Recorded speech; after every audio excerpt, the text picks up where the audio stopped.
Meditações no Evangelho de João. João capítulo 10, do versículo 1 ao versículo 9. Em verdade vos digo, o que não entra pela porta no aprisco das ovelhas, mas sobe por outra parte, esse é ladrão e salteador. Aquele, porém, que entra pela porta, esse é o pastor das ovelhas. Para este, o porteiro abre, as ovelhas ouvem a sua voz, ele chama pelo nome as suas próprias ovelhas e as conduz para fora. Depois de fazer sair todas as que lhe pertencem, vai adiante delas e elas o seguem, porque lhe reconhecem a voz.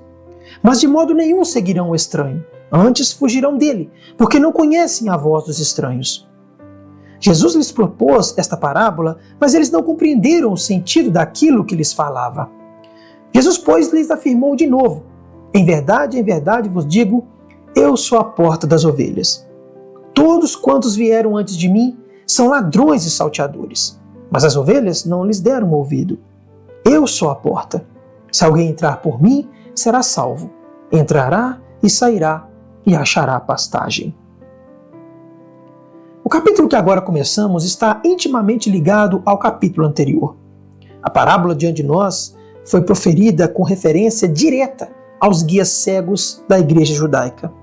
Os escribas e fariseus são as pessoas que nosso Senhor tinha em mente ao descrever o falso pastor. Os mesmos homens que haviam acabado de dizer, nós vemos, foram denunciados com santa ousadia como ladrões e salteadores. Nesses versículos nós temos, em primeiro lugar, um retrato vívido do falso mestre religioso. Nosso Senhor declara que o falso mestre é aquele que não entra pela porta no aprisco das ovelhas, mas sobe por outra parte.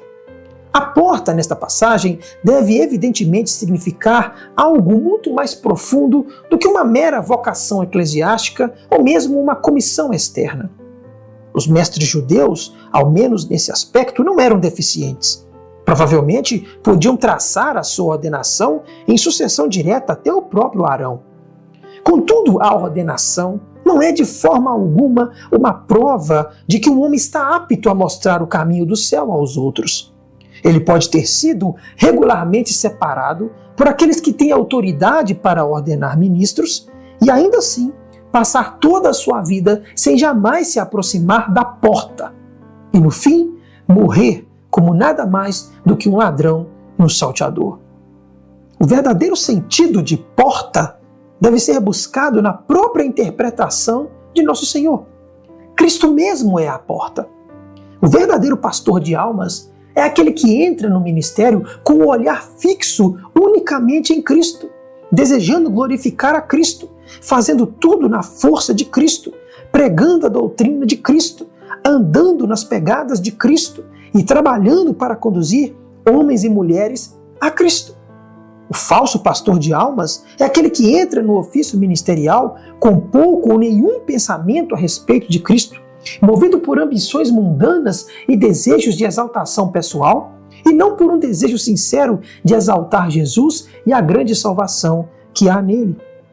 Cristo, em suma, é a grande pedra de toque do verdadeiro ministro religioso. O homem que faz muito de Cristo é um pastor segundo o coração de Deus, a quem Deus se compraz em honrar.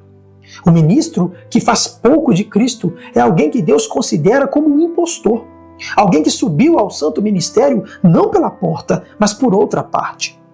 Essa afirmação que temos diante de nós é triste e humilhante. Que ela condena os mestres judeus do tempo de Jesus, todos os homens podem ver. Não havia porta alguma no ministério deles. Eles nada ensinavam corretamente sobre o Messias.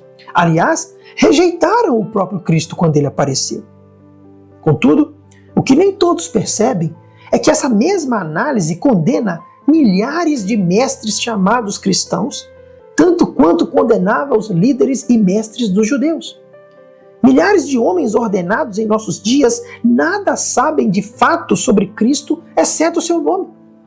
Eles mesmos não entraram pela porta e são incapazes de mostrá-la aos outros. Seria bom para a cristandade se isso fosse mais amplamente reconhecido e mais seriamente considerado. Ministros não convertidos são a podridão oculta da igreja. Se um cego guiar outro cego, ambos cairão no barranco, como está em Mateus capítulo 15, versículo 14. Se quisermos saber o valor de um ministério, jamais deixemos de perguntar: onde está o cordeiro? Onde está a porta? Esse pastor apresenta a Jesus Cristo? Esse ministro dá a Cristo o lugar que lhe é devido? Em segundo lugar, nós temos nesses versículos um retrato peculiar dos verdadeiros cristãos. Nosso Senhor os descreve como ovelhas que ouvem a voz do verdadeiro pastor e conhecem a sua voz. E como ovelhas que não seguem o estranho, mas dele fogem, porque não conhecem a voz dos estranhos. O que se ensina nessas palavras é algo muito curioso e que pode parecer loucura aos olhos do mundo. Há um instinto espiritual na maioria dos verdadeiros crentes que, em geral, lhes permite distinguir entre o ensino verdadeiro e o falso. Quando ouvem uma instrução religiosa contaminada, há algo dentro deles que diz: isso está errado. Quando ouvem a verdadeira doutrina, tal como é em Jesus, há algo em seus corações que responde: isto é verdadeiro. O homem mundano e indiferente talvez não veja diferença alguma entre um pregador e outro, entre um sermão e outro. Mas a mais simples ovelha de Cristo, em regra geral, é capaz de discernir entre coisas diferentes e ainda que por vezes não consiga explicar o motivo. Que não desprezemos este instinto espiritual. Por mais que o mundo zombador diga o contrário, esse discernimento é uma das marcas características da habitação do Espírito Santo no coração dos crentes. É por isso que João o menciona de modo especial ao dizer na sua primeira carta: vós tendes a unção do Santo e sabeis tudo. Isso está na primeira carta de João, capítulo 2, versículo 20. Roguemos a Deus por esse discernimento diariamente, para que sejamos guardados da influência dos falsos pastores. Perder a capacidade de distinguir entre o amargo e o doce é um dos piores sintomas de doença física. Da mesma forma, não ver diferença alguma entre lei e evangelho, entre verdade e erro, entre protestantismo e papismo, entre a doutrina de Cristo e a doutrina dos homens, é um claro sinal de que ainda estamos mortos em nosso coração e carecemos de verdadeira conversão. Temos, por fim, nesses versículos, um retrato profundamente instrutivo do próprio Cristo. Ele pronuncia uma daquelas declarações de ouro que deveriam ser caras a todo verdadeiro cristão. Declarações que se aplicam tanto às pessoas quanto aos ministros. Eu sou a porta. Se alguém entrar por mim, será salvo. Entrará e sairá e achará pastagem. Todos nós somos, por natureza, separados e distantes de Deus. O pecado, como um grande muro de separação, se ergue entre nós e o nosso Criador. O senso de culpa nos faz ter medo de Deus. A consciência de sua santidade nos mantém afastados. Nós nascemos com o coração em inimizade contra Deus. E quanto mais vivemos, mais nos afastamos dele pela prática do pecado. As primeiras grandes perguntas da religião são estas: como eu posso me aproximar de Deus? Como eu posso ser justificado? Como pode um pecador como eu ser reconciliado com seu Criador? O Senhor Jesus Cristo deu resposta a essas questões tão profundas. Por meio do seu sacrifício na cruz por nós, Jesus abriu um caminho através da grande barreira e proveu perdão e paz para os pecadores. Ele padeceu pelos pecados, o justo pelos injustos, para levar-nos a Deus.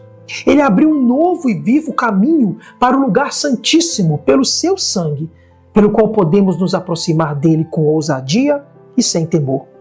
E agora, Jesus é poderoso para salvar totalmente todos os que se achegam a Deus por meio dele. No mais elevado sentido, ele é a porta. Ninguém pode vir ao Pai senão por ele. Cuidemos então de usar esta porta e não nos limitemos a ficar do lado de fora apenas olhando para ela. É uma porta livre e aberta, até mesmo ao principal dos pecadores. O próprio Jesus diz: se alguém entrar por ela, será salvo. É uma porta dentro da qual encontraremos suprimento completo e constante para todas as necessidades da nossa alma.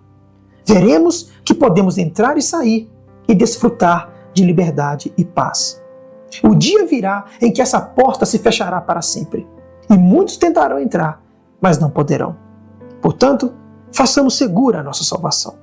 Não fiquemos indecisos do lado de fora, vacilando entre duas opiniões. Entremos e sejamos salvos.